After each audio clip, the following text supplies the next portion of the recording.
চীনের Jiuquan satellite উৎক্ষেপণ কেন্দ্র থেকে স্থানীয় সময় রোববার গভীর রাতে উৎক্ষেপণ করা হয় শেনঝেও 23 মহাকাশযান। লং মার্চ 2F রকেটের মাধ্যমে যাত্রা শুরু করা মহাকাশযানটি উৎক্ষেপণের প্রায় 10 মিনিট পর সফলভাবে নির্ধারিত কক্ষপথে প্রবেশ করে। পরে এটি তিয়াঙ্গং স্পেস স্টেশনের সঙ্গে স্বয়ংক্রিয় ডকিং প্রক্রিয়ায় অংশ নেবে।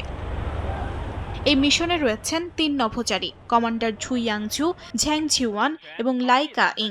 চীনের মহাকাশ কর্তৃপক্ষ জানায় সবাই সুস্থ আছেন এবং পুরো উৎক্ষেপণ প্রক্রিয়া সফলভাবে সম্পন্ন হয়েছে। বিশেষভাবে আলোচনায় রয়েছেন লাই কা ইং, কারণ তিনি হংকং বিশেষ প্রশাসনিক অঞ্চল থেকে মহাকাশে যাওয়া প্রথম নভোচারী।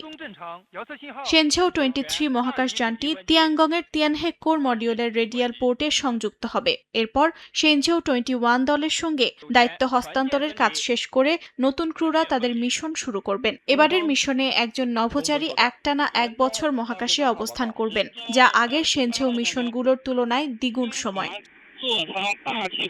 চীনের মানব মহাকাশ কর্মসূচির এটি 40তম ফ্লাইট এবং তিয়াঙ্গং স্পেস স্টেশনের পূর্ণাঙ্গ পরিচালনা পর্যায়ে যাওয়ার পর যুক্তরাষ্ট্র ও রাশিয়ার পাশাপাশি নিজস্ব স্থায়ী মহাকাশ স্টেশন পরিচালনায় সক্ষমতা দেখিয়ে বৈশ্বিক মহাকাশ প্রতিযোগিতায় নিজেদের অবস্থান আরও শক্ত করছে বেইজিং।